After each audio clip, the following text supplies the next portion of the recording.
Padre nuestro que estás en los cielos. Te damos gracias, Señor, de nuevo por tener esta oportunidad de reunirnos aquí hoy, día sábado, tu día de reposo, el día que prefigura tu venida y la sanación, la restauración de todas las cosas. Ayúdanos, oh Padre, a tenerlo claro en nuestro corazón y en nuestra mente. Bendice, Señor, estos momentos y haz que esta escuela sea constructiva.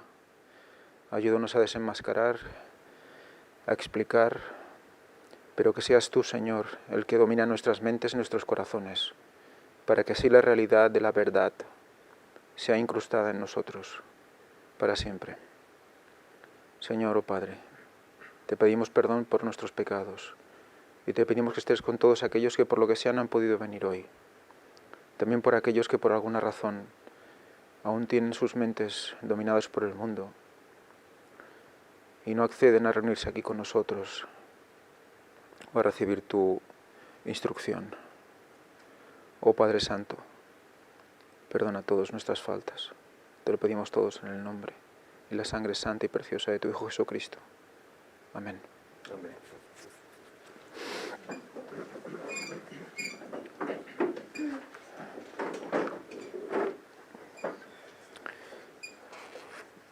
Bueno, hermanos, vamos a analizar la escuela sabática de esta semana, que se titula Palabras de Verdad. Y empieza con este versículo para memorizar que nos va a dar que hablar, porque dice: ¿no te he escrito 3 veces en consejos y en ciencia para hacerte saber la certidumbre de las palabras de verdad, a fin de que vuelvas a llevar palabras de verdad a los que te enviaron? ¿No veis algo especial aquí? 3 veces. Depende de la versión. Sí, hay veces, unos ponen 30 veces, otros dicen anteayer, otros, hay diferentes versiones, pero todas las versiones hacen referencia al 3. De igual manera, en todos los casos hace referencia a una tercera vez. Si miramos la palabra en hebreo, nos lleva siempre a esto, al tercer día, porque anteayer también es, ayer no, el otro, por lo tanto hoy sería el tercer día. 30 también haría referencia al 3, o sea que lo que está claro es que lo que indica la palabra es que hay 3 avisos, ¿no? Y durante estos 3 ha habido consejos y ha habido ciencia, durante los 3 avisos. Por lo tanto, es al final de estos 3 avisos cuando dice, para hacerte saber la certidumbre de las palabras de verdad. O sea, hasta que no se consuma, no tenemos el total de la verdad. Y lo interesante es que dice, a fin de que vuelvas a llevar palabras de verdad a los que te enviaron. O sea, es muy curioso que lo que estamos proclamando, lo que se está proclamando en referencia a la segunda venida de Cristo, en referencia a ese tercer milenio respecto de su muerte, o sea, empieza el tercer milenio en el año 2000 después de su muerte. Es como si hiciera referencia a que ese es un mensaje importante que debemos llevar ¿a quién? A los que nos enviaron, ¿no? A los que, de donde venimos, digamos, ¿no? ¿De dónde vienes tú? ¿Vienes de tal pueblo, de tal ciudad o de tu familia, ¿no? Pues con ese mensaje ve a tu familia, ¿no? Es muy interesante lo de las 3 veces, porque si no pusiera esto, dirías, bueno, cualquier mensaje de la palabra de Dios, evidentemente, no es puedes llevar a tu familia, pero concretamente este mensaje, el 3 veces, hace como una relación a esto que estamos viviendo hoy en día, creo yo también. En la Biblia, cuando un mensaje es importante, no se da una vez, se da 2 y 3 veces. Santo, santo, santo, ¿no? Exacto, el triple mensaje angélico. Y hay muchas cosas que no es una... A Josué, te esfuerzo que te mandes y seas valiente. Y no una, 3 veces. 3 veces. Se lo dice. Y luego el pueblo, una cuarta. Solo te pedimos que te esfuerces y seas valiente. El mensaje importante es repetitivo.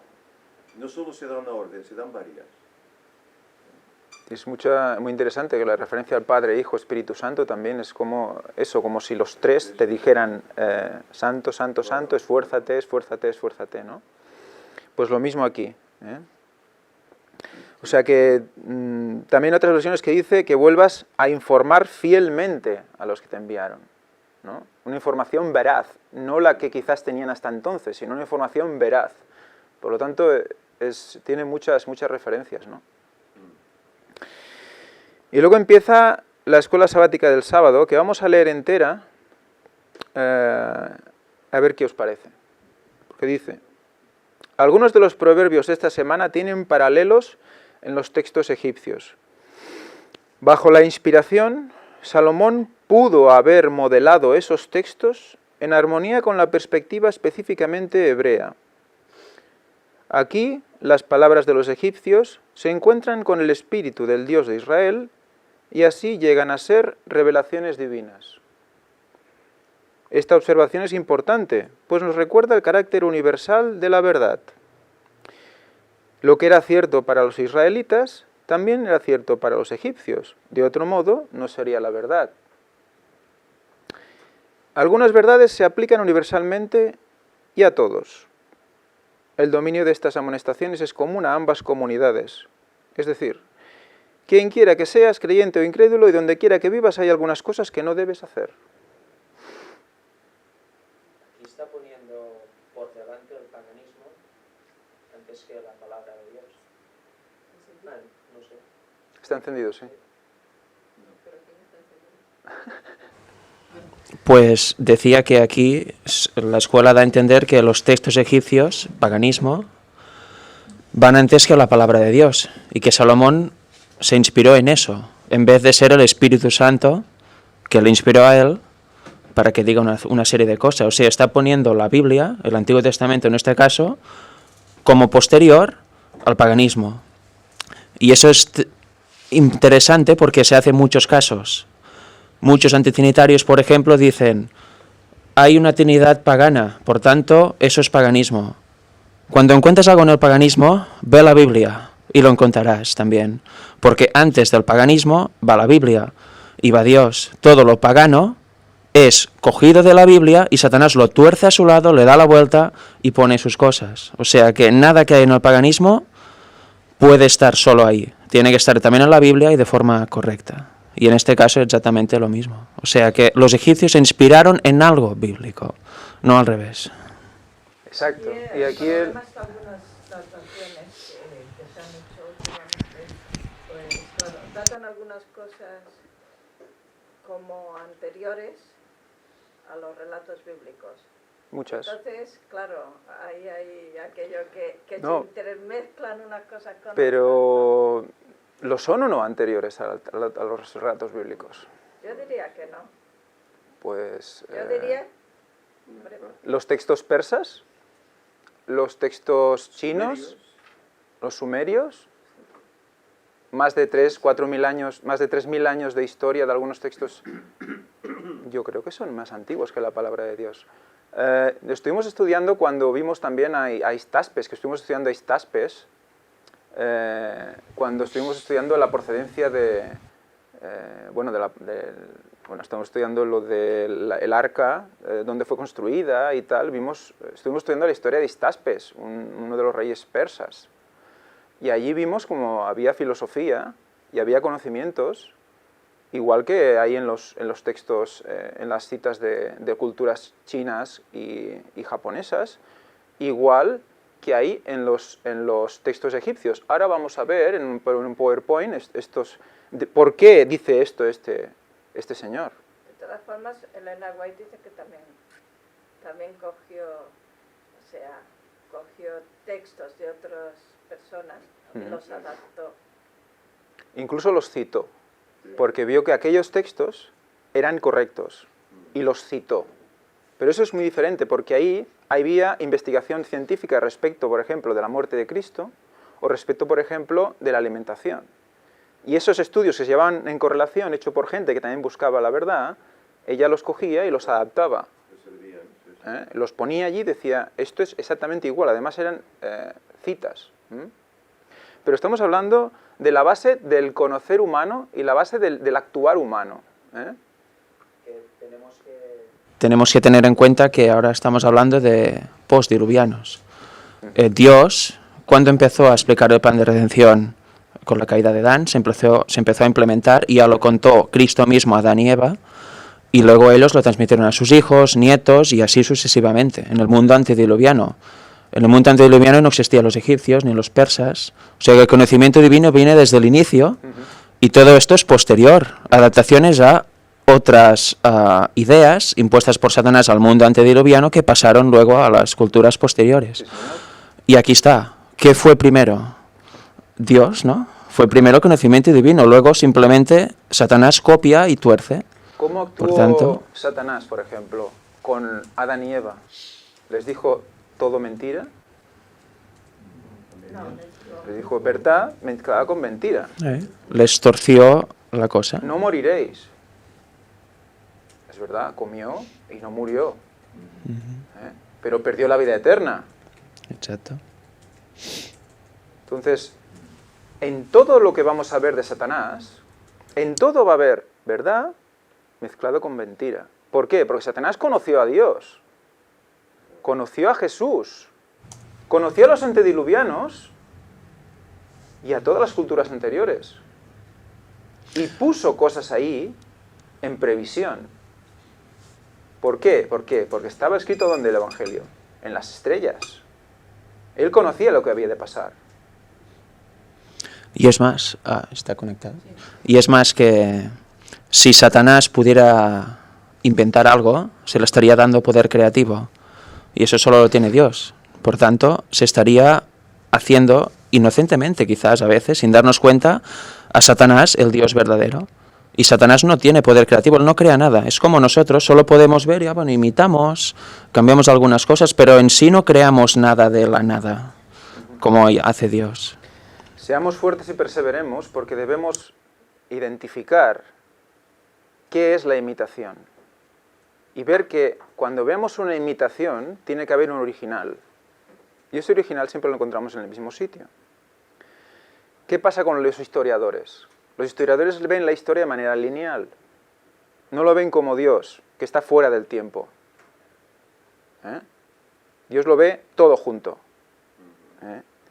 Y antes que todo hubo una transgresión que lo cambió absolutamente todo. ¿Y qué ha hecho Satanás? Estudiar al hombre. Y constantemente toda una serie de cosas, como por ejemplo la diosa, que al final resulta que ha estado aquí recogida por los mismos católicos, para la Virgen, etcétera, etcétera. O sea que todo ha sido una previsión para liar desde el principio. Entonces se crea primero la imitación en la historia respecto del hombre, y luego viene la revelación, que es la palabra de Dios en la presencia de Jesucristo. ¿Qué pasa? Eso es lo que lleva a engaño a los que no creen en la palabra de Dios. Pero claro, eso de la palabra de Dios, dijéramos, la palabra de Dios recoge, sobre todo en lo que se refiere a los orígenes y todo eso, recoge lo que se ha ido pasando de padres a hijos de forma oral. Sí, señor.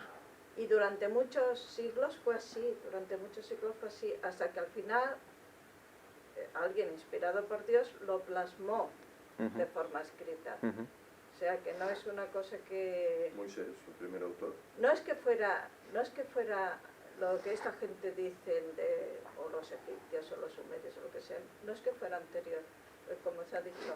Lo anterior, el origen es lo que dice la Biblia. Lo que pasa es que la datación de las cosas, cuando se empezó a escribir todo aquello, sí que puede haber sido posterior al descubrimiento de estas cosas. Pero ya estaba, ya existía. pero transmitido de forma oral. De forma oral, sí, señor. Señora. Bueno, pues vamos a ver de dónde sacó el autor, cuáles son los vestigios históricos de esto que se está explicando aquí. En este libro que hemos visto aquí, este señor nos explica de dónde viene todo esto. Nos hace ver que en Proverbios del 22, 17 al 20, creo que son del 20 al 24 los Proverbios, que son los que dicen que fueron extraídos de unos textos de un señor egipcio que se llamaba Amenemope. Sí, la instrucción de Amenemope, ¿vale? Que se supone, bueno, de hecho no se sabe aún si fue una persona que existió de verdad o si es un personaje, pero eran unas enseñanzas escolares que se enseñaban a según... ya veremos a qué gente, a qué jóvenes se enseñaba esto. Yo he tenido la oportunidad de leer esos textos, en internet puedes encontrar algunos, y vais a ver que el parecido es asombroso, el mensaje es asombroso, pero veréis algunos matices que denotan realmente de dónde vienen esos textos, quién los escribe. Aquí nos recuerda, por ejemplo, nos dice, entiéndese bien que no se trata de una traducción al pie de la letra, como ya hemos visto con el ejemplo de Proverbios 22:20, que aparece al principio de los 30 dichos, porque ellos consideran que este 30, estos 3 días, esto que decíamos aquí, yo te he escrito 3 veces en Consejos en Ciencia, ellos hablan de que quiere decir 30 escritos. Estos 30 dichos, y esto lo sacan directamente por la comparativa con el texto de Amenemope. Y dicen, bueno, esto quería decir 30 dichos. Pero es que claramente, aquí ellos dicen, no, es que tiene 30 dichos igual que Proverbios. Y si habéis contado Proverbios, no salen por ningún lado. Salen primero 31 capítulos, y el último capítulo tiene 31 versículos, y no sé si os suena mucho el 31. Y el último versículo es un poema a la mujer virtuosa, o sea, a la iglesia virtuosa. O sea que fijaros. Y en todo caso, cuando se escribió la Biblia en hebreo, no había capítulos, ni había versículos. Por lo tanto, no tiene ningún sentido esta comparativa.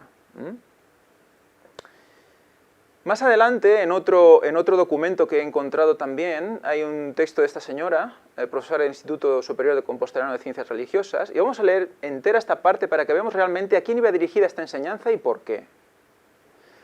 La finalidad de las sabidurías egipcias es enseñar, instruir a los jóvenes de las clases dirigentes en el conocimiento y la práctica del buen comportamiento. Buen comportamiento que concernía no solo a las reglas de comportamiento, de urbanidad o protocolo, sino también al código sociológico en el que están inscritas las relaciones de jerarquía. El ejercicio de la buena conducta conduce a quien la practica al éxito y al ascenso social. Por lo tanto, es decir y hacer el bien, el decir y hacer el bien no era un mero ejercicio de actitudes. No se pretendía el bien por el bien. Tras toda buena acción se escondía la búsqueda de una recompensa, el éxito personal y público. Este éxito no estaba supeditado al esfuerzo personal, sino que era el premio del Dios que Dios concedía a quien seguía sus indicaciones. El acatamiento de estas normas de conducta acarrea para el vivo el triunfo en la vida social, para el muerto la vida en el más allá. De esta manera define el visir Ptahhotep la importancia de la sabiduría para triunfar en la vida. O sea, que vemos una manera de actuar muy parecida al concepto católico, que es la obra te hace ganar el cielo. La salvación es por las obras. Tú haces bien y tienes esa recompensa que Dios te da. Y si no, pues mueres en el...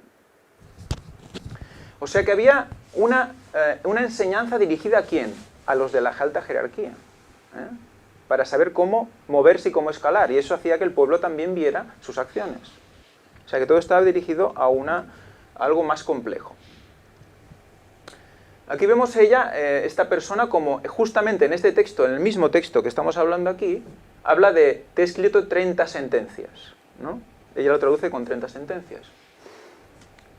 Y ella concretamente habla de lo que decíamos antes, dice, lo que llama la atención de sabios y profanos es la expresión 30 capítulos o sentencias, que si bien se refleja en el texto de Amenemope, el texto está dividido en 30 capítulos numerados, no tiene reflejo en Proverbios, por más que se cuenten las sentencias no termina de salir la cuenta. Dice, no sabemos, esto nadie lo puede explicar. La segunda parte de Proverbios, para que conozcas con certeza la verdad y puedas responder a la verdad a quien te envíe, parece un resumen del epílogo de Amenemope. O sea, ellos igualmente siguen con que Amenemope es la fuente de esos textos hebreos. Pero es que más adelante, en este mismo escrito, también dice que pueden ser también una fuente de escritos orientales. O sea, que estamos en lo que hemos dicho antes, ¿no? Que es una transmutación de textos de los postdiluvianos, de Nimrod, etcétera, etcétera, de Cam, al final. Lo que has leído antes de buscar la pompa, el reconocimiento público, curiosamente ya lo hacían los fariseos también. Ayunaban para que los vieran, oraban en público para yo oro, verlo todos. Curioso, ¿no?, que haya tantas similitudes con la Iglesia Católica. Sí, sí. Ellos crucificaron a Jesús. Sí. La Iglesia Católica ahora es el anticristo aquí en la tierra. O sea que es curioso, ¿no?, esta similitud de pompa y querer reconocimiento, ¿no?, como Satanás en el cielo. Yo quiero más. Quiero ser exaltado hasta el máximo e ir a los lados del norte incluso también. O sea, y viene Lo mismo. de Egipto también. O sea, es una Sí. herencia también de Egipto. Sí, sí. Pero que, por otra parte, yo veo que digamos que esta filosofía, que es una filosofía más académica que religiosa, digámoslo así, o más competitiva para que la gente se piense que va a llegar antes al cielo, pues compitiendo y tal, no por fe. Esto yo creo que, aparte de que el catolicismo, bueno, es el espíritu que transmite, desde fuera no hace falta entender mucho para notar eso, es lo que le está contagiando a las religiones y a las culturas que en un principio tenían mensajes buenos, ¿no?, como decía Ellen de White, pero que a través del ecumenismo las están exaltando, digamos, con el ecumenismo, ¿sabes?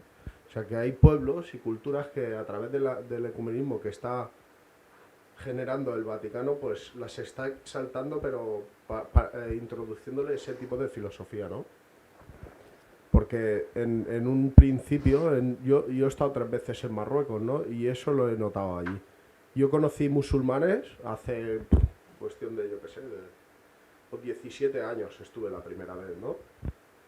Y los musulmanes, yo me acuerdo que eran muy diferentes ahora, o sea, eran personas que se le notaban que tenían una fe, que hacían las cosas sin interés, que eran buenos igual, o sea, es muy diferente un marroquí en Cataluña que un marroquí en Marruecos, o sea, es que no tiene nada que ver, hay que ir para verlo y creerlo, ¿vale?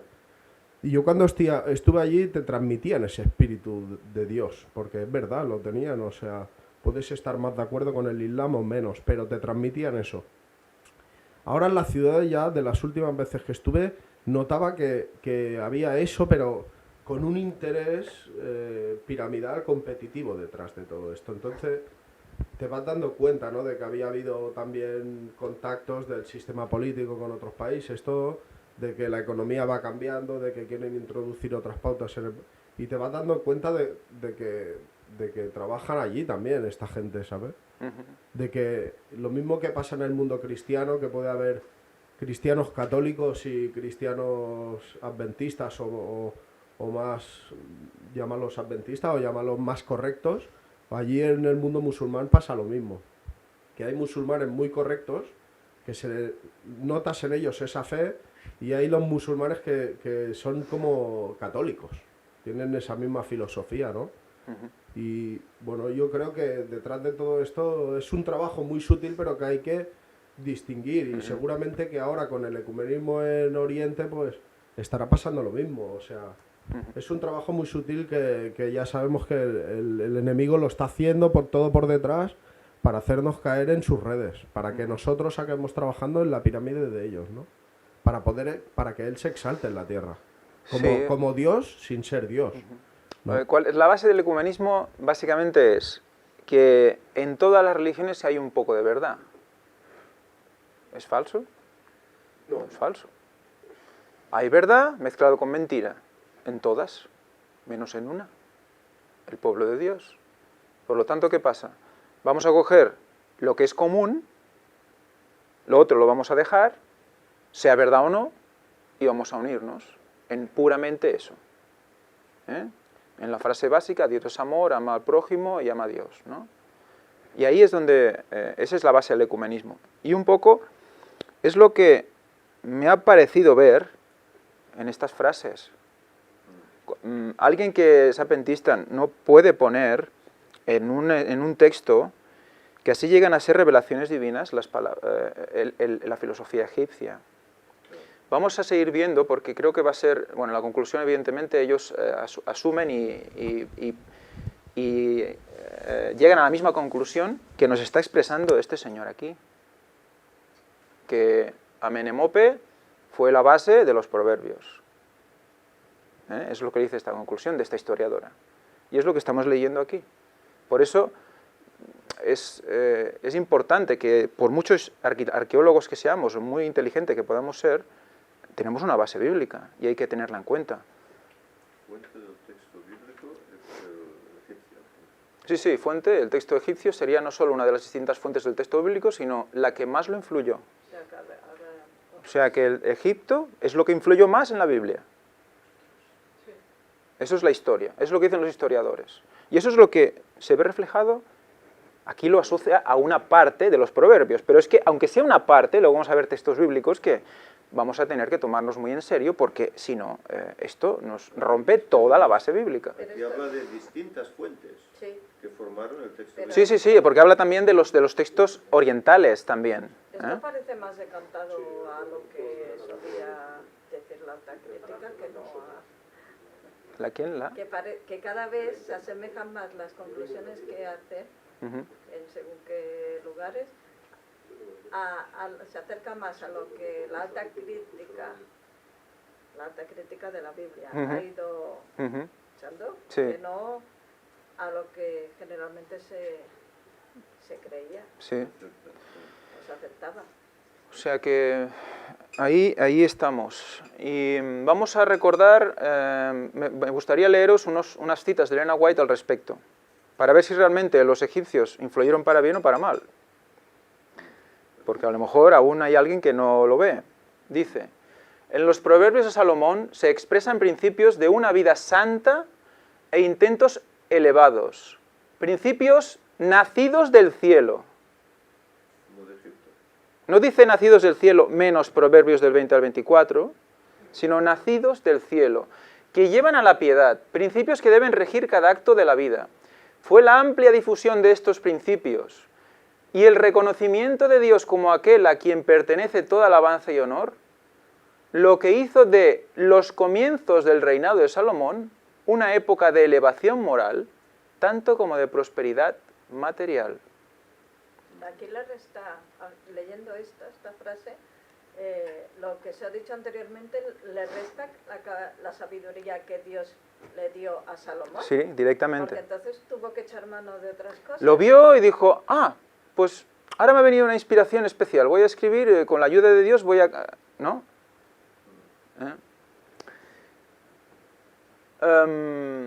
La asociación con los idólatras corrompió su fe. No enalteció su fe, sino corrompió su fe. Un paso falso condujo a otro. Se rompieron las barreras que Dios había erigido para la seguridad de su pueblo. La poligamia corrompió su vida y por fin sucumbió a la adoración de dioses falsos. Por cierto, los textos de Amenemope, evidentemente, sustituyen a Dios por diferentes dioses, cada uno en su sitio. O sea que... ¿De acuerdo? O sea que está escrito por alguien que evidentemente veneraba a los dioses egipcios. O sea que vamos a ver quién hablaba por su boca, ¿no? La asociación con los idólatras corrompió su fe. Un carácter que había sido firme, puro y elevado se hizo débil y manchado por la ineficiencia moral. O sea, totalmente al revés. Totalmente al revés. Seguimos. Egipto. De ahí Dios tuvo que sacar su pueblo porque estaba en una idolatría y un estado lamentable y lo tuvo que tener luego 40 años en el desierto para purificarse. O sea que no eran las mejores condiciones lo que había en Egipto, ¿no? Es muy curioso que se utilicen los textos que ahí había para justificar algo. La rebelión israelita en el desierto la provocaron esos egipcios. Arrastraron a todo el pueblo a rebelarse contra Dios y Moisés. Sí, sí, sí. Mira de dónde Aún había remanentes. Ahí sí. Claro. Y es algo de, yo creo que es algo de lógica también.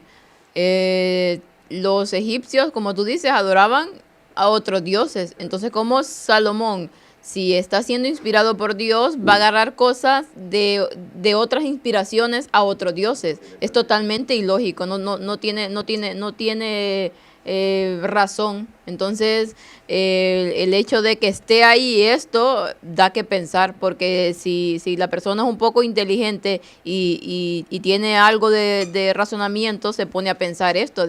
Bueno, ¿y cómo voy a decir que entonces la Biblia es inspirada por quién? ¿Por los dioses Amun-Ra y todos estos dioses egipcios o por Dios? Sí. El ejemplo de Salomón dice: existen hombres situados en la pobreza y la obscuridad, cuya vida Dios aceptaría y henchiría de utilidad en la tierra y de gloria en el cielo. Pero Satanás obra con insistencia para derrotar los propósitos divinos y arrastrar a esos hombres a la perdición mediante su casamiento con personas de tal carácter que se interponen directamente en el camino de la vida. Muy pocos salen triunfantes de este conflicto. Aquí está hablando en Hogar Cristiano del matrimonio. Pero, como siempre, tenemos que ver una enseñanza más profunda en el matrimonio. Ya lo sabéis, el esposo, Cristo, la esposa, la iglesia, en algunas partes de la Biblia nos lo muestran así, en otras partes el esposo es Cristo, la esposa Jerusalén, la nueva Jerusalén, o sea que hay muchas relaciones de matrimonio entre el pueblo de Dios y Jesús. Satanás conocía los resultados que acompañarían la obediencia, y durante los primeros años del reinado de Salomón, que fueron gloriosos por la sabiduría, la beneficencia y la integridad del rey, procuró introducir influencias que minasen insidiosamente la lealtad de Salomón a los buenos principios y le indujesen a separarse de Dios. Por el relato bíblico sabemos que el enemigo tuvo éxito en ese esfuerzo. ¿Y con qué relaciona esa pérdida de éxito? Esa pérdida de moral, esa pérdida, esa bajada, ese deterioramiento de su fe. Y Salomón hizo parentesco con Faraón, rey de Egipto, porque tomó la hija de Faraón y trájola a la ciudad de David. O sea que a partir de ese matrimonio empieza el declive. Empieza la degradación. Eso que has comentado del matrimonio me ha hecho pensar una cosa. Dios creó hombre y mujer y estos dos tienen hijos. O un hijo, o hija, o hijos.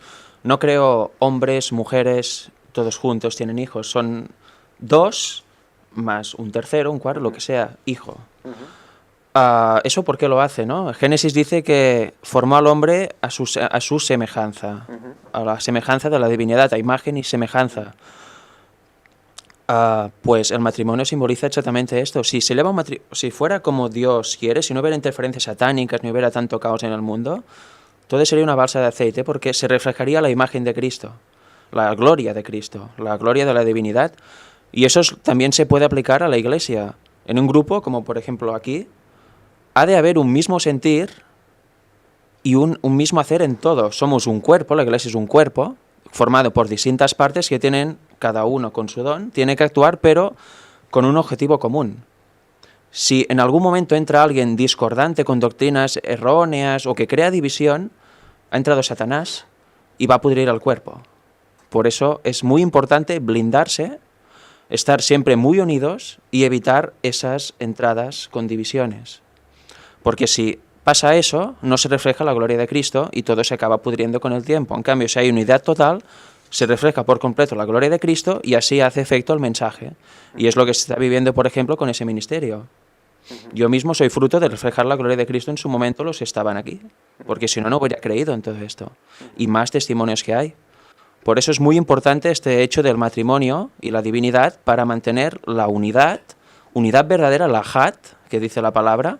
Esa es verdadera unidad del cuerpo entero, serán 20, sean 30, sean 3, 4, los que seamos, y reflejar así la gloria de Cristo y llevar adelante la obra. Si no, es imposible. Fijaros en grupos que hay, o iglesias mismas, oficiales, que hay miembros discordantes, que no, que yo creo esto, que no son 3, que resulta que es 1 y punto, que aquello no sé qué, se acaba destruyendo el grupo y no hay luz alguna, hay un clima de rabia, de iras, divisiones, y la palabra dice, quien divide y hace todas estas cosas es hijo de su padre el diablo. Por tanto, fijaros la importancia de mantener esta unidad a niveles extremos, diría yo, porque a la que se empieza a doblar un poco, ya está, todo se va... Seguimos, dice, al formar alianza con una nación pagana y al sellar el pacto casándose con una princesa idólatra, Salomón despreció temerariamente la sabia disposición que Dios había tomado para conservar la pureza de su pueblo. Pureza, no mezcla, pureza de su pueblo. La esperanza de que su esposa egipcia pudiera convertirse no era sino una débil excusa por aquel pecado, en violación de una orden directa de que su pueblo permaneciese separado de otras naciones. El rey unió su fuerza con el brazo de la carne. ¿Qué más dice? Durante un tiempo Dios, en su misericordia compasiva, quedaros con esto, porque es interesante, y nos va a hacer reflexionar sobre algo, porque justamente esos textos del 20 al 24, son los que coinciden con los de Amenemope. Dios en su misericordia compasiva pasó por alto esta terrible equivocación. La esposa de Salomón se convirtió. Dios lo permitió. Y el rey, por una conducta prudente, podría haber mantenido en jaque, por lo menos en gran medida, las fuerzas malignas que su imprudencia había desatado. Pero Salomón había comenzado a perder de vista la fuente de su poder y gloria. Esa situación es absolutamente difícil de mantener, extremadamente difícil de mantener, hasta el mismo Salomón cae. Entonces, hemos visto que esas enseñanzas de Amenemope se daban ¿a quién? A los hijos de Faraón, a los pudientes, ¿no? A la clase alta. Entonces la mujer de Salomón había recibido estas enseñanzas. ¿Sí? Entonces, y esto es una especulación personal, una opinión personal, ¿no permitiría Dios que Salomón hablara de la manera que habló en misericordia compasiva para que su mujer entrara y se convirtiera y viera realmente la verdad dicha por el Salomón, dicha por Dios, lo que era verdadero realmente, no esos textos que venían de donde venían, sino lo que es palabra de Dios, para que ella pudiera ver, comparar y decir, me convierto. ¿No venían la gente de los pueblos de alrededor a escuchar a Salomón? ¿Y eran de fuera de Jerusalén? No eran judíos. Y si estas personas llegan y escuchan algo que les suena pero que es real, ¿no llega a esas personas? ¿No estamos haciendo lo mismo con las conferencias del gran engaño? ¿No estamos diciéndole a aquellos que creen en puertas dimensionales que sí hay puertas dimensionales, pero son así, así y así? ¿No hacía Pablo que entraba entre los romanos y se hacía romano, y entraba entre los griegos y se hacía griego, y hablaba con ellos y les llevaba a la verdad? ¿Recordáis lo del Dios desconocido? También. ¿Cómo no utiliza el mismo sistema aquí Salomón, o sea, Dios a través de Salomón? Es aquí donde también me gustaría reflexionar sobre ello. Que lo están cogiendo los historiadores y los mismos estudiosos de la palabra de Dios adventistas, y estamos perdiendo de vista cómo actúa Dios para llegar a los que no son del pueblo de Dios. O sea que no es revelación divina, es corrección. Es decir, esto no está bien, es esto. Y con respecto a eso que estás diciendo, que Dios tiene formas de trabajar en cada lugar, y eso está en una matutina, la matutina de Maranata, que Dios hace una reprensión al pueblo por medio de las palabras inspiradas, y le dice que no nos corresponde a nosotros decir cómo debe de ser la obra en cada lugar. ¿Por qué? Porque no somos dioses, solamente Él sabe, Él conoce las áreas, cómo podemos llegar. Entonces, a veces las personas creen que con con la misma forma en que tú evangelizas y como tú eres, cómo te comportas, cómo te vistes, como todo, puedes llegar a otro lugar que totalmente no le vas a entrar por eso, porque son pensamientos y son razonamientos distintos. Entonces, a cada lugar Dios le da una forma de evangelismo. ¿Por qué? Porque somos diferentes, somos culturas diferentes, totalmente seres humanos diferentes. Entonces, claro, sin rebajar nunca las normas, porque eso tiene que estar bien claro siempre, pero haciendo y tratando de llegar a la gente de la manera que tú ves a la gente. Si tú miras a la gente que le gusta la naturaleza, pues por ahí puedes entrarle. O si le gusta el tema de la comida, pues puedes entrarle con la reforma pro salud, pero no a todo el mundo le puedes hacer lo mismo. Entonces debemos de conocer muy bien a la gente, muy bien la cultura en el lugar donde estamos viviendo y de esa manera empezar a trabajar, que Dios nos vaya dirigiendo. Pero no pretendamos que con la misma forma que nosotros evangelizamos, por ejemplo en Latinoamérica, y siendo que hay personas en Latinoamérica que totalmente se van al extremo. Los extremos nunca son buenos, siempre tiene que haber un equilibrio. Van a venir a un lugar de Europa y evangelizar de la misma manera, porque jamás van a hacer que la gente Sí. huya. Sí, sí, sí. Y Dios también sabe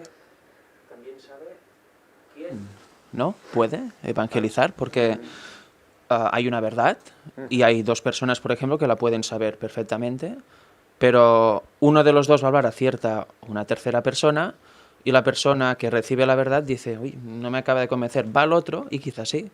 O sea, por unas formas de ser o por un nivel social que tenga la persona que tenga que recibir la verdad, es más apto uno, otro.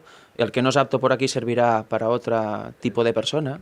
Es también Dios lo sabe y bueno, te pone en cada lugar cuando toca y sabe muy bien Él guiar a sus obreros a donde toca. Y solo Él sabe el porqué, solo tenemos que dejarnos guiar. Si me envía aquí, pues por algo será, ¿no? ¿Por qué no ha enviado al otro? Pues porque no toca, ir a otro lugar quizá. Sí, señor, y Eso tener es. claro el origen de la verdad. El origen de la verdad. Porque si no, sí que nos perdemos. Nos perdemos en la letra. Muchos cristianos profesos piensan como Salomón, que pueden unirse con los impíos porque su influencia sobre los que están en el error resultará benéfica. Pero con demasiada frecuencia, al quedar ellos mismos entrampados y vencidos, renuncian a su fe sagrada. Esto está relacionado con el matrimonio, pero está relacionado con otras creencias. Que nos creemos que somos superpoderosos y vamos allí como si nada y acabamos entrampados, acabamos ofuscados, acabamos llenos de tinieblas. Y lo digo porque yo he vivido algo parecido. Estar 3 semanas mal por haber estado en un lugar, hablado con alguien y estar mal 3 semanas. Y dices, no sabes exactamente por qué, pero es que estás mal. Y es la influencia negativa que recibes. Y contra eso que dice la palabra de Dios, aparta tu oído, quita tu mano, cuando está claro que estás delante del enemigo, quita tu mano, quita tu ojo y tu oído, porque vas a acabar mal. Y eso es lo que tentó Salomón. Por eso, esto que has dicho tú, yo creo que todos lo notamos en realidad, porque hay personas que no tienen trabajo, se van a trabajar a un sitio y tal, y se dan cuenta de que no están bien, que ya no porque no, al igual no ganan el dinero o hacen lo que quieren, sino porque al igual tienen una persona encargada que las cosas, como se las manda, como se las dice, lo enfusquece, ¿sabes? O sea, le transmite negatividad, ¿no? Y por eso es tan importante, ¿no? Reunirse el sábado para volverse a renovar de la luz de Dios, ¿no? Sí, sí, sí. Para que te llegue esa bendición Hay un reset. auténtica, ¿no? Sí, sí. Un reset, una limpieza, ¿no? Empezar de cero. Porque depende cómo sea tu jefe o si tu encargado es una persona muy, no sé, muy que no es creyente, que es totalmente impía, ¿no? Pues todo eso nos oscurece, nos hace estar mal, nos hace tener pensamientos de momentos de agresividad y todo, ¿no? Y eso, pues, eso en una empresa pasa, porque a todos los hemos notado. Pero es que a nivel estatal, o sea, lo que es la gran ramera, todos sabemos, ya no vamos a mirar yo intentaré no decir nombres, ¿vale? Pero él sabe dónde tiene que ir a poner su primer pincelada, ¿no? Que es en los gobiernos, en los medios de comunicación. ¿Por qué? Porque él ya lo gira y eso el pueblo de Dios lo nota, y a la que gira el gobierno, gira los medios de comunicación, ya empieza a oscurecer a toda la población. Lleva a la gente a su, Claro, a su exacto, terreno. por eso nosotros, yo creo que el pueblo de Dios tiene que ser astuto. Bueno, la palabra lo dice, ¿no? Astuto como paloma y... Bueno, astuto, Sí. no como serpiente, ¿no? Astuto Sí, como no, serpiente, sencillo como paloma. Sencillo y prudente como paloma y astuto como serpiente. Porque cuando nosotros detectamos que en un gobierno, en una televisión, ahí ya no se ve verdad y todo esto nos oscurece, tenemos que cambiarlo. No tenemos que entrar en el... Cuesta, pero no tenemos que entrar en el chincharse. Sí, no, ¿no? muchas En veces es lo que nos llega más que lo que buscas. Nos llegan cosas Bueno, y tú, exacto, a tú veces tienes no que es lo busquemos, es discernir. lo que nos llega, pero como costumbres hemos estado esperando que ahí se expliquen verdades y ellos Sí. te lo cambian. Sí, sí, sí. Y hay costumbres que a veces hay que dejarlas y hay que mirar de buscar otros caminos, ¿no? Hombre, si tú buscas quién descubrió todo esto, fue un arqueólogo alemán súper prestigioso que es el único que sabe leer ciertos textos egipcios. Y dices, este tío es un crack, ¿no? Claro. Y dices, pues esto es así, y pum, ¿no? Y claro, se si dio lo lees cuenta desde este punto de vista... Claro, y eso es algo importante también para darnos cuenta de dónde proceden, de qué culturas proceden y quién hay detrás de todo esto y de dónde procede el ecumenismo y todas estas cosas, Sí. ¿no? Como ahora es la base en que se puede demostrar y cómo actúan y por qué las sociedades secretas y los masones pues tienen este comportamiento de, Sí. de competitividad. Entre ellos, sí. El que sea más competitivo va a llegar más arriba, va a ser el que más mande y va a tener el favor de Dios y va a ganar más dinero. Por eso hay tanta guerra también, ¿no? Porque el que no lo acepte, ellos tienen esa mentalidad destructiva también. Tenemos que alejarnos completamente del mal. Incluso el mal también es una verdad 99% verdadero y un 1% malo. Sí, sí, Eso sí. es mal. Aunque Sí, no sí, lo sí. parece, eso es mal. Y bueno, es eso. Dios, ¿cómo consigue la unidad en su grupo de fieles? Primero, con la verdad. Se cuenta la verdad y esta verdad divina, indudable, pura, provoca una división porque hay gente que la acepta y hay gente que no y se rebela. Y así se consigue la unidad porque los que la creen se juntan y siguen adelante con ella. Los otros inevitablemente se tienen que separar e ir por sus propios caminos. Y eso es la clave de la unidad y del separarse del mal, la verdad, no hay más. Fijaros aquí la excusa. Favorece la religión. A veces se arguye que el no creyente favorece la religión. Estamos siempre hablando del matrimonio y de esa unión también espiritual, ¿no? Que es lo que estamos hablando ahora. O sea que, en cualquier caso, dice, el esposo y la esposa se han elegido mutuamente y han despedido a Jesús. En ese caso, en el caso personal del esposo y la esposa, y también llevándola al plano espiritual de Jesús y su iglesia. O sea, lo que no es palabra de Dios no puede favorecer la religión. Aquí hay más profundidad. Si os leéis todo de Obra del Cristiano, es que es para alucinar lo que hay detrás del matrimonio, ¿no? Del concepto del matrimonio. Y un poco para, así en resumen, conclusión de lo que hemos hablado, Salomón conocía la filosofía egipcia, pues se había casado con la hija de Faraón. ¿No conocía Salomón lo que...? Seguro que su mujer le debió explicar muchísimas cosas. Por eso también está condenado. Ellen White lo explica, ¿no? Seguro que fue instruida por los textos de Amenemop en su niñez. Pues era de realeza. ¿Fue en esos textos revelación divina para Salomón, como nos da a entender la escuela sabática? No es esto. Entonces, bueno, el resto de cosas es lo que ya hemos dicho hasta ahora. Pero me gustaría, antes de acabar, recordar la base bíblica de lo que estamos viendo hoy. Y es 2 de Timoteo 3, del 14 al 17, que dice, pero tú persiste en lo que has aprendido y de lo que te persuadiste, sabiendo de quién lo has aprendido. ¿De qué sirve decir tengo la verdad o predicar la verdad si tú crees que la verdad te la ha dado Amon-Ra? Aunque digas textos parecidos o iguales, si tú crees que eso te lo ha dado Amon-Ra, sabes que lo has aprendido de Satanás. por lo tanto estás en el otro bando. ¿Quién ha dado los textos de Proverbios? Dios en su inmensa misericordia. ¿A quién? A Salomón. Y que desde la infancia sabes las Sagradas Escrituras, las cuales te pueden hacer sabio para salvación por medio de la fe, que es en Cristo Jesús. Toda Escritura es inspirada por Dios. Toda Escritura es inspirada por Dios. Escritura mayúscula.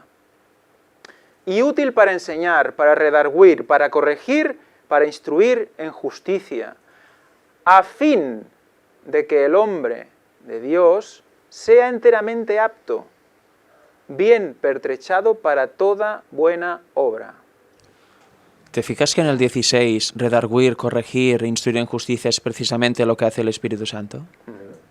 Sí, sí, sí.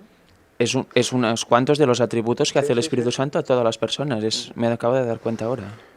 Sí, señor, es el Espíritu Santo. Está el Espíritu Santo en la palabra de Dios, tenemos que tenerlo claro, si no, vamos a caer en estos. Estos son trampas. Yo es que, a ver, ya estuvimos hablando en escuelas anteriores, que además me tocaron a mí también, sobre el tema aquel de los 2 mandamientos, el hecho de ser tolerable con todo absolutamente, una serie de cosas que quedaban en el aire, que es que da la sensación que te estaban preparando para esto. Es que el hecho Da mala espina. el hecho de hacer buenas obras, hay mucha gente que hace buenas obras y no es creyente, ¿no? Por ejemplo, el ejemplo más claro lo de las ONGs, ¿no? Que hoy en día se ocupan mucho de lo que antes se había ocupado el cristiano fiel, ¿no? Sí, bueno, Sobre pero ayudar al prójimo. las ONGs también es un tema complicado. Pero es lo que decimos. Se ayuda. Hay detrás lo que Se ayuda, pero ¿cuál es el motivo? ¿Cuál es la motivación? Claro. Claro. Eso es lo que... Los matices, son los matices, las sutilezas, para que caigamos. Y eso tenemos que estar despiertos. Esto que has dicho ahora, sí, los egipcios pudiera ser que tuvieran una especie de proverbios, como ahí atestigua la sí, historia. como tienen los chinos y otros. Sí. Pero ¿cuál era El origen.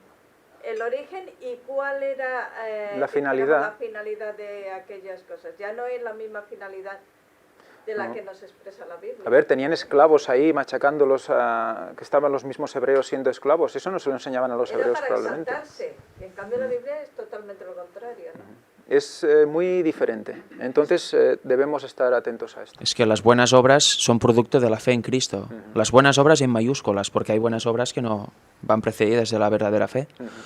Y esas son las buenas obras. Si se tiene fe en Cristo, verdaderas. Si no, no es correcto del todo. No estás del todo puesto en lo que se debe estar. Pues vamos a seguir, que nos hemos quedado en el sábado, pero es que creo que era importante poder aclarar esto, porque es que si no nos vamos por el mal camino. Entonces, seguimos. Y claro, es curioso que en la misma página haya el título que diga palabras de verdad, ¿no? Y luego entramos en todo esto y es peligroso. Bueno, el conocimiento de la verdad. Evidentemente aquí nos dice, ya repasando rápido, cómo la verdad tiene que entrar por el oído, tiene que afianzarse en el corazón, en el interior. Aquí dice que esta palabra también se puede traducir como estómago, por lo tanto, fijaos la relación entre la alimentación y también la verdad, ¿no? Cómo podemos asumir mejor la verdad si nuestro interior está en condiciones, ¿no? Como Elena White también nos recuerda que si nuestro interior está en condiciones a nivel alimenticio, vamos a hablar de una manera diferente, vamos a sacar lo mejor de nosotros, ¿no? O sea que hay una relación entre entra por nuestro oído la verdad, la afianzamos, y es cuando ¿qué? Está en la punta de nuestros labios, dice el texto, ¿no? Que está ahí preparada ¿para qué? Para salir, está como esperando salir, esperando la oportunidad para salir. Entonces es en ese momento cuando realmente estamos viviendo la fe.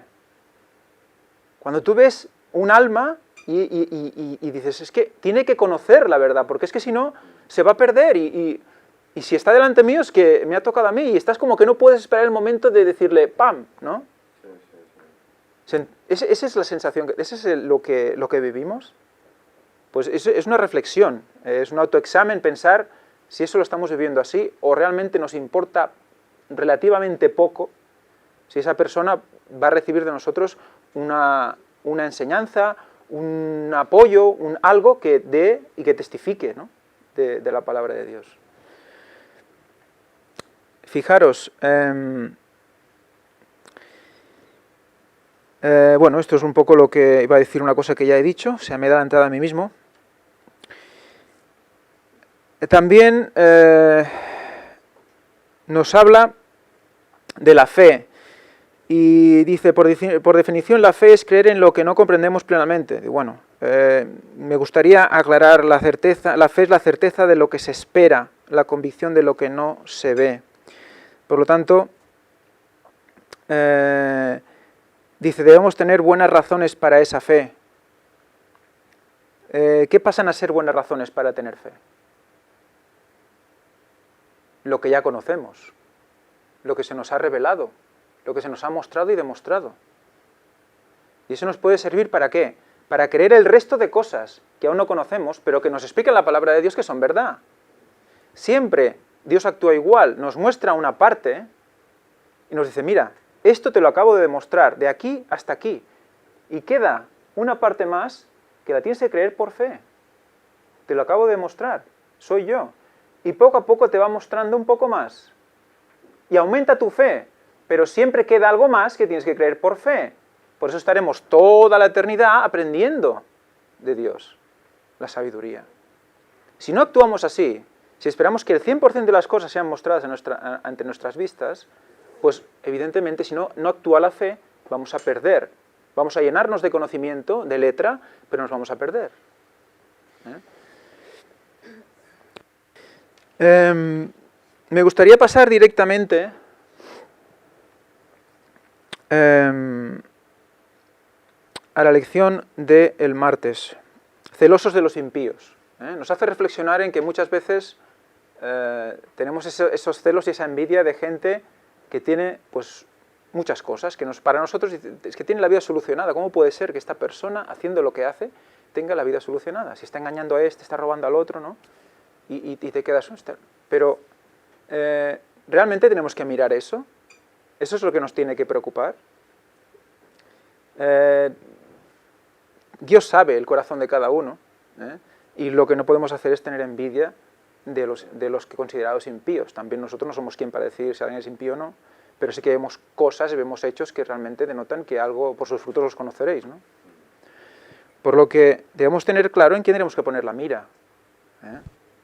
Es verdad que a veces hay gente que prospera mucho y es, bueno, eso llamado impío, ¿no? Y nos preguntamos, ¿cómo puede ser? Pues si leemos la Biblia veremos que Satanás favorece a los suyos también. O sea que en vez de envidia por lo bien que le va, deberíamos sentir tristeza y pedir a Dios a ver si puede llegar a esta persona para hacerle ver la verdad, porque va camino a perdición aunque le parezca una vida realmente esplendorosa aquí. Sí, Elena White dice que tenemos olvidados a los ricos. Sí.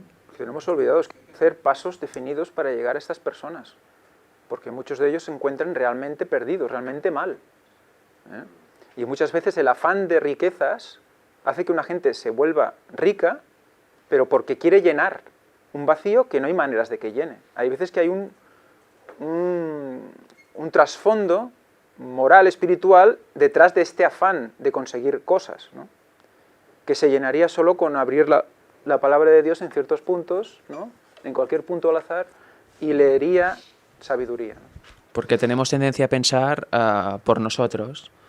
Mira, este es rico. Bueno, es rico en tu pensamiento, pero lo que importa es si es rico para Dios o si eres rico para Dios.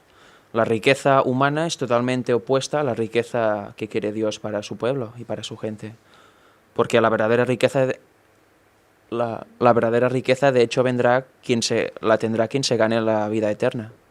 Eso es simplemente lo que estamos viviendo ahora, es un impasse, unas neblinas que solo nos deberían servir a partir de que conocemos la verdad para prepararnos en carácter y en todo para ser dignos y ser considerados aptos en el momento que se emita la sentencia del juicio, cuando salga nuestro nombre en el juicio del cielo. Te dirán, eres apto, vas a la derecha, no apto a la izquierda, eres oveja o cabrito. Eso es la verdadera riqueza, ser considerado apto para Cristo y superar el juicio positivamente. Si lo pasas negativamente, podrás tener una vida muy divertida y muy alegre, entre comillas, aquí en la tierra, pero no te servirá para nada. Al final vas a morir quemado en la segunda resurrección. El salmista tenía inquietudes en cuanto cuanto a los impíos que prosperaban, ¿no? Dice, los santos sufren penalidades, en cambio los impíos que no las tienen prosperan. Pero dice, claro, cuando entré en el santuario me di cuenta del fin de ellos. Es decir, que según el camino, pues es camino de vida o camino de muerte, ¿no? Él vio que su camino era camino de muerte. Pero claro, eso no quita que hay que llegarles y darles el Evangelio. Porque algunos, no todos, pero algunos pueden aceptarlo. Aparte que pensamos que estas personas, por lo que tienen, son felices. Nosotros no conocemos cómo son en su interior, cómo es en su núcleo familiar. La mayor parte de las personas que lo tienen todo, en realidad no tienen nada, porque no tienen la felicidad, porque el dinero no lo puede comprar todo. Sí que ayuda, porque ayuda mucho, pero están en ese afán de siempre querer tener más cosas y esto, ¿por qué? Porque no encuentran la felicidad que solamente se encuentra en Cristo. Entonces, como decía Josep, es la manera de nosotros poder llegarle a ellos. ¿Por qué? Porque andan buscando ese algo que les falta, que ve que tienen todo a su alrededor, pueden comprar lo que sea, pueden hacer lo que sea, pero ¿qué? Le falta ese vacío que tienen en su corazón, le falta llenarlo. Y únicamente lo pueden hacer con Cristo. Hay una similitud a la drogadicción con esto, porque son como dosis de felicidad, ¿no?, entre comillas, que se acaban cuando se acaba lo que se ha comprado, o que se hace viejo lo que has comprado, se acaba el disfrute, y es como que dices, no, y ahora tengo ganas, mira, ahora voy a hacer esto. No, con el dinero en la mano es fácil pensar hacer cosas, ¿no? Sí, bueno, pero es que ellos también tienen problemas Sí. económicos, por los Desde luego. precios, tienen problemas Desde luego.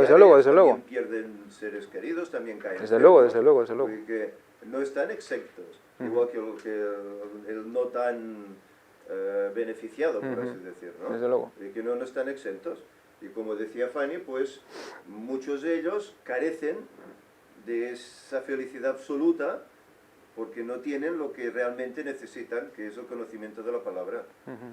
Claro, el dinero ayuda, claro que ayuda, pero no lo puede comprar todo, no lo puede conseguir todo. Sí, lo que quería llegar es que inconscientemente intentan suplir esa... Porque Claro. lo que no hay es lo que decíamos, ¿no? No hay el vacío, no existe, siempre está lleno de algo, ¿no?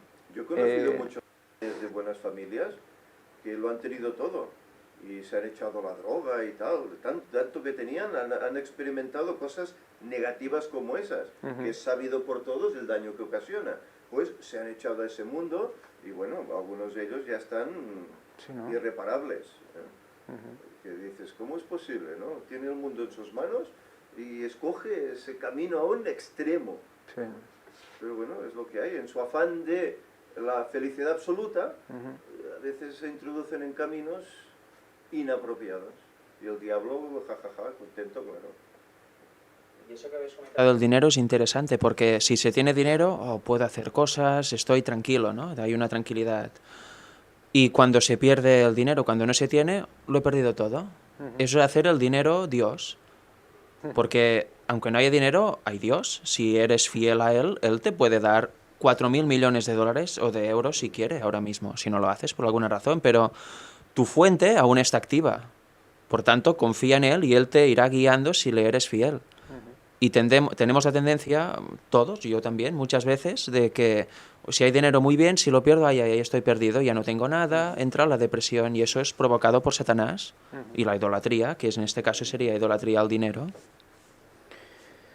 Yo tengo una pequeñísima super microempresa, que somos 2 personas, y la verdad es que vivimos casi al día.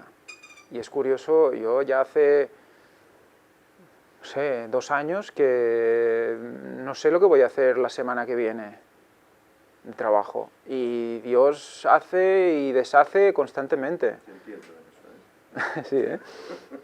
Constantemente, y dices, pero debo dejar el trabajo, horas, debo parar, y estás ahí preparando el diezmo y resulta que te llaman ese día, mira, que necesito urgente 2 aparatos, eso me ha pasado así, necesito urgente 2 aparatos para el miércoles que viene, los pago en efectivo, ya.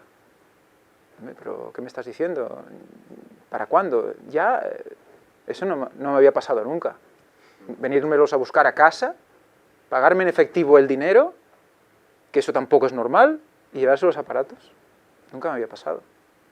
Y siempre, incluso en esta ocasión, fue por oración por un compañero que trabaja, que me ayuda con los aparatos, porque él también estaba muy mal y le iría bien esos aparatos, y justamente bendice con eso, ¿no? Cuando realmente lo necesitas, cuando realmente es necesario, Dios actúa. Tú tienes que hacer lo posible, evidentemente, no puedes quedarte sentado en el sofá y esperar, porque lo mismo dice la Biblia también, lo que puedes hacer por ti mismo no lo hará Dios por ti. Dios sabe cuál es tu límite, pero de ahí donde llegas y dices, yo es que estoy haciendo lo que puedo, ya no hay más, ¿qué hago? ¿Lo dejo o sigo? Y sí, 2 años, y ahora una obra, y ahora otro aparato más, y ahora otra obra. El otro día, un presupuesto del año 2013, cuando llevaba 3 semanas parado, Ya no contabas. también me pasó preparando el diezmo. Que es muy curioso, a ver, esas cosas son muy, muy curiosas, ¿no? Que no, ¿a quién se lo explicas, no? Pues aquí... Bueno, seguimos. Proverbios. Hay un tema muy interesante con el vino aquí. Y vamos a hacer lo último ya, ¿eh? Sí. Vamos a leer, buscar Proverbios 23, del 29 al 35. Bueno, este lo tengo yo aquí. Y otro que busque Levítico 10, del 9 al 11. Y otro que tenga preparado el Salmo 75.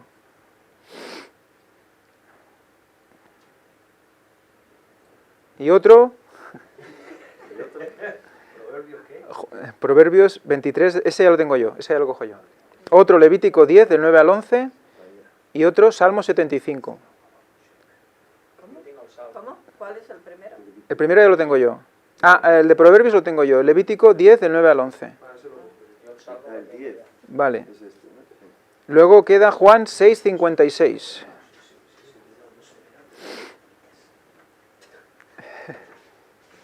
Pues vamos allá. Leo yo primero Proverbios 23, del 29 al 35. Dice: ¿para quién será el ay? ¿Para quién el dolor? ¿Para quién las rencillas? ¿Para quién las quejas? ¿Para quién las heridas sin razón? ¿Para quién los ojos turbios? Para los que se detienen mucho en el vino, para los que van buscando las mezclas, aquí tengo añadido alcohólicas, que si buscáis en el texto son mezclas de vino con especias, tipo la garnacha o tipo algo así. No mires al vino cuando rojea, cuando resplandece su color en la copa, se entra suavemente. Los que hemos tenido la desgracia de haber probado el vino, en nuestros momentos, evidentemente, todo el mundo ha tenido su pasado, y hay mucha gente aquí que está haciendo así con la cabeza, y yo el primero, gracias a Dios, eso cambió.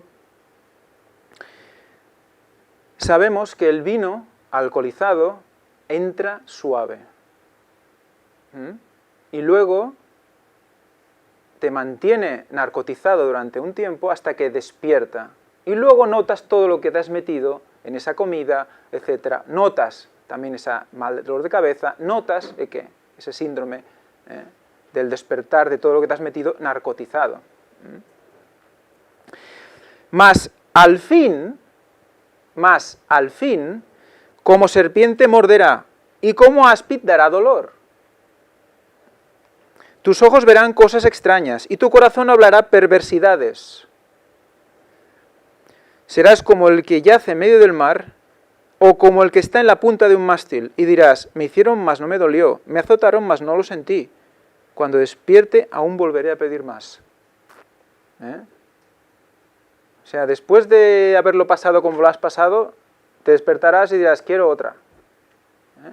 Ese es el enganche, Satanás, como utiliza eso. Entonces, leemos ahora Levítico 10, 9 y 10, del 9 al 11, perdón. Tú y tus hijos contigo. Más alto. No beberéis vino ni sidra cuando entréis en el tabernáculo de reunión, para que no muráis.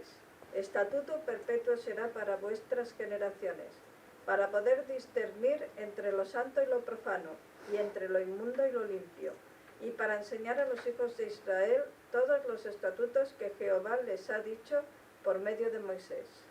Para distinguir, Esto es Nadab y Abiú, está hablando aquí, los hijos de Aarón, Entraron alegres. Entraron alegres. Para discernir entre lo bueno y lo profano. No podemos estar como bebidos. Veremos luego si beber es solo beber alcohol. En primera de Pedro nos recuerda que somos real sacerdocio, nación santa. El sacerdote que hacía entraba en el templo. Por lo tanto, cuidado con lo que estamos haciendo. Porque ¿dónde somos llevados? Ante la presencia del trono de Dios, ¿no? Gracias a que Cristo entró en el lugar santísimo. Entramos con Él, ¿no? Hay que ir serenos. Entramos con Él. Y aquí la palabra utilizada es yayin, que en la mayoría de los casos se utiliza como vino fermentado. En la mayoría de los casos. Seguimos, Salmo 75. Sí. Gracias te damos, oh Dios, gracias te damos, pues cercano está tu nombre. Los hombres cuentan tus maravillas. Al tiempo que señalaré, yo juzgaré rectamente. Este versículo es interesante, ¿no? Sí, señor. Para otro tema. Se arruinaban la tierra y sus moradores, yo sostengo sus columnas. Selah. Dije a los insensatos, no os infatuéis, y a los impíos, no os enorgullezcáis. No hagáis alarde de vuestro poder, no habléis con cerviz erguida. Porque ni de oriente, ni de occidente, ni del desierto viene el enaltecimiento. Mas Dios es el juez. A este humilla y a aquel enaltece. Porque el cáliz está en la mano de Jehová y el vino está fermentado, lleno de mistura, y él derrama del mismo. Hasta el fondo lo apurarán y lo beberán todos los impíos de la tierra. Pero yo siempre anunciaré y cantaré alabanzas al Dios de Jacob. Quebrantaré todo el poderío de los pecadores, pero el poder del justo será exaltado. Está haciendo referencia ¿a qué? Al tiempo final. ¿Sí o no? ¿Está hablando del tiempo final? ¿Sí o no? ¿Está diciendo al tiempo que yo señale juzgaré rectamente? ¿Sí o no? Pero es que además hay un texto paralelo con lo que antes de Proverbios, cuando dice, para los que van buscando las mezclas alcohólicas o las mixturas, que es lo que aquí has leído tú, porque el cáliz está en la mano de Jehová y el vino está fermentado, lleno de ¿qué? De mezclas, de mixturas, y él lo escancia. Hasta el fondo lo apurarán y lo beberán todos los impíos de la tierra. ¿Dios prepara un vino fermentado para que lo bebamos? ¿Quién? ¿Para los impíos? Resiste al Espíritu Santo, envía espíritu de error, ¿no? ¿Será esto? ¿Quieres seguir en tus caminos? Adelante, te lo pongo bien incluso. ¿Qué es lo escancia? ¿O lo derrama? ¿Habéis visto la sidra que la tiran así de lo alto? Es un derramamiento de ese vino fermentado para que sea bebido por los que ya han dicho que ya han sucumbido al engaño y lo han aceptado conscientemente. Recuerdo una cita de Elena White que no sé bien lo que dice exactamente, pero la cuestión es que hay una compañía de personas y se ve que Dios envía una luz a esta compañía y unos cuantos de ellos lo ven y la siguen. Y hay otras personas que se quedan atrás aún esperando el derramamiento. Pues luego dice Elena White que ve a Satanás soplar su luz también a estas personas. Por tanto, les envía el espíritu de error cuando los de Dios ya están kilómetros adelante siguiendo la luz. Es esto. Pero vamos a ver cómo esta sangre que habla aquí también es yayin, que vuelve a ser ese vino fermentado. Y si ahora vamos a Juan 6:56, que es cuando Cristo está en la mesa con los apóstoles, que dice que, Juan 6:56.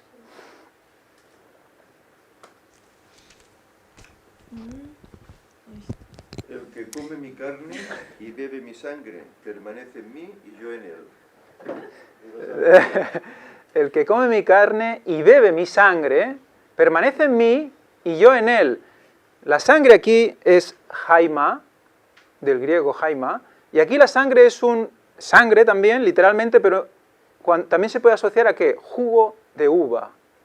Pero es jugo de uva, no es vino fermentado. Si miráis en la Strong, será jugo de uva.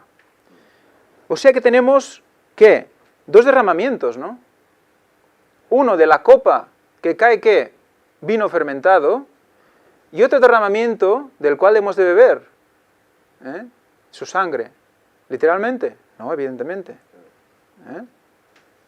O sea que hay dos, de los cuales han de beber dos grupos diferentes. ¿Lo veis? La profundidad del tema. Hay el derramamiento de la sangre de Cristo, que nos limpia, y además que nos salva. Y hay un derramamiento de sangre, de vino fermentado. O sea, esa misma sangre, para los que se salvan, es vino, jugo de uva. Pero para los que se pierden, es vino fermentado. Apocalipsis habla del vino del furor de su fornicación, que es para los grandes mercaderes de la tierra, los impíos. Y claro, es vino también. Hay dos vinos y este es claramente el vino fermentado, el vino que sopla a Satanás, por decirlo de algún modo, y liar y llevar a perdición a todos los que le siguen. Y luego hay el vino puro. Sí, es vino. Sí.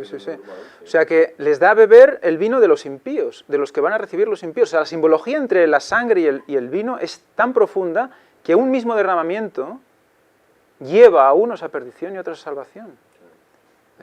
Pierdes el jugo para beberte el vino. El que te produce, ¿qué? ¿Veis la relación? ¿Qué dice aquí en Salmo 23, 30-31? En el 31 dice, no mires al vino cuando rojea. Cuando rojea es Adán. No mires al vino cuando rojea, y es Adán, la palabra. Adán, igual que Adán. Sí, porque era rosado. Y Adán quiere decir cara ensangrentada. Como Cristo, después de poner la corona, tenía su cara ensangrentada. O sea que está haciendo referencia a Cristo. Porque Adán prefiguraba a Cristo. Por lo tanto, estamos hablando siempre de lo mismo, de ese costado traspasado y de ese derramamiento que hace que unos se pierdan y otros se salven. Porque los que no beban de ese jugo de uva van a beber el otro, el fermentado. La simbología del alcohol es tan profunda, pero con un poquito no pasa nada. Cierto, no pasa nada, pero ¿qué estamos haciendo? Estamos negando el sacrificio de Cristo. Por un poquito. Es simbólico también. O sea que lleguemos hasta el punto de explicar bien las cosas, pero estos son unos radicales, estos son unos extremistas. ¿Por qué? Porque hay una simbología inscrita en el mismo Cristo. No pasa nada, porque se han hecho pruebas así con los coches y eso, que dice todo lo contrario. Que a la que has bebido un poquitín, ya tus reflejos no cambian. Claro que tú no lo notes. ¿Pero quiere decir que no te vas a morir mañana? No. ¿Me entiendes? Pero eso lo quiero... Sí, evidentemente no vas a ver lo mismo. Si has tomado ese poco alcohol, no vas a entender lo mismo, no vas a estar conectado igual que si no lo hubieras tomado. En vez de recetar mosto, recetan vino. Bueno. Con la levadura también, ¿no? Un Sí, poco de eso levadura tiene- leuda toda la masa. Eso tiene ese concepto, exactamente. O sea que el pecado y la fermentación y la levadura, con el pan, está todo ligado. Que la fiesta que aún se celebra por los judíos, la fiesta de los panes sin levadura, el pan era sin levadura, quedaba plano, pues simbolizaba a Cristo, el pan de vida, que este nunca pecó, por tanto nunca tuvo levadura, ni un poquito, nada, cero. Por tanto es esto, si pones un poco de doctrina equivocada en la verdad, ya leuda toda la masa te va llevando a error, y al final acabas en una espiral satánica, nunca mejor dicho, que ya de ahí no sales. Bueno, difícilmente puedes salir. Es como el pan y el vino que se usan en la Santa Cena. Exacto. Están simbolizando exactamente lo mismo. Pan sin levadura, vino sin mosto de uva puro. Exactamente. Y fijaros que la fermentación es por deficiencia de oxígeno. ¿Y con qué se relaciona al viento, al aire? Ruach. ¿Qué es Ruach? El Espíritu Santo. ¿Veis qué profundo? O sea, sin oxígeno hay fermentación. Sin Espíritu Santo hay pecado. se rechaza al Espíritu Santo, no puede llevarte a toda la verdad, como dice la palabra. Estás rechazando el jugo de uva puro. Sí, Estás volviendo piedra cuando Cristo lo vuelve carne. lo vuelve carne. Impresionante. El jugo, estás negando el jugo y estás reclamando el vino fermentado. Es impresionante porque él también, cuando murió en la cruz, totalmente falto de oxígeno, no podía respirar por la posición. Fijaros otra vez, él recibió el pecado en la cruz, ¿no? Falto de oxígeno. Y derramó la sangre entera para nosotros. Para nosotros. Para el mundo entero. Y esa sangre condena y salva a la vez. O sea, es jugo y es vino para según quien la reciba. Muerte o vida.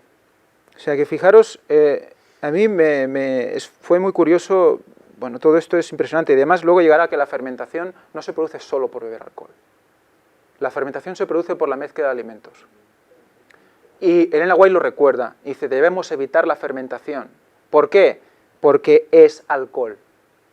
El producto de la fermentación es alcohol y agua y gas. Por lo tanto, ¿qué estamos haciendo? Llenando de pecado nuestro cuerpo y por lo tanto nuestra mente. ¿Y estamos acercándonos a Dios? No. Estamos bebiendo del vino.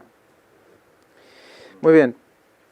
Yo quería decir una cosa, que más que lo del vino, entenderlo como que proviene de Cristo, en el sentido de lo que obtendrán los que no se salven, es lo que comentamos al principio de lo que hizo Satanás. Cogió algo verdadero y le puso un poco de mentira, y el vino es rojo como la sangre de Cristo, pero tiene un poco de mentira, voy a decirlo así. Sí. Está fermentada, está adulterada, está adulterado. cambiada. Sí, señor, sí, señor.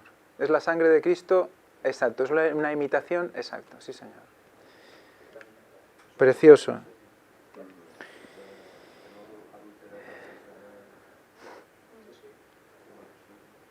Y si no dice... Es un ataque al séptimo mandamiento, no adulterar. Y no- sí, está relacionado, todo relacionado. Y luego, ¿qué pasa? Si fermentamos, ¿qué hacemos? No discernimos lo bueno de lo malo, como dice aquí. Alcoholizamos. No tenemos esa claridad, no podemos entrar al santuario ante Dios, ¿no? Por eso la importancia de esa reforma por salud, de ese estómago, ¿no?, que va a poner nuestras palabras en nuestros labios, ¿no?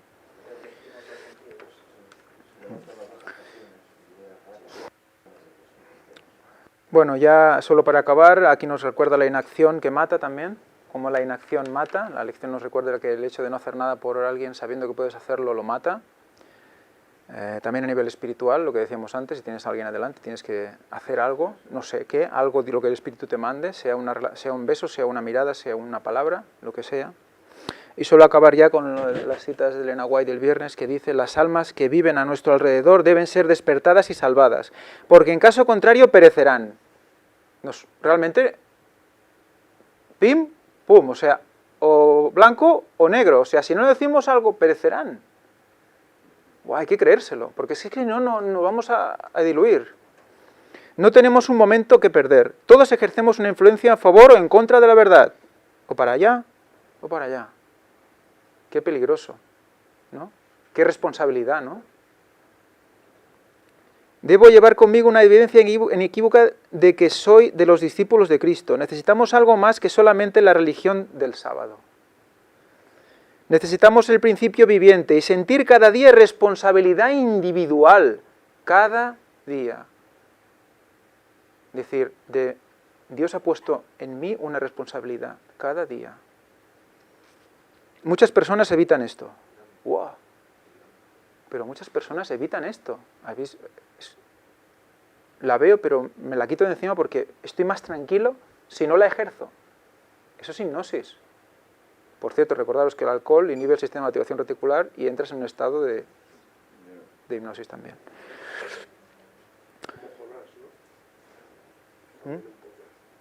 Bueno, Jonás al fin. Sí, exacto. Sí. Y como resultado manifiestan descuido, indiferencia, falta de vigilancia y de espiritualidad. Hablad de fe, de una fe viva, cultivad el amor por Dios, evidenciad ante el mundo todo lo que Jesús es para vosotros, exaltad su santo nombre, hablad de su bondad, hablad de su misericordia y hablad de su poder. Amén.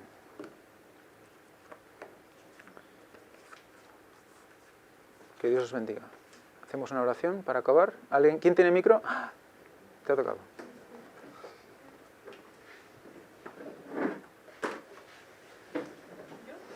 Tú.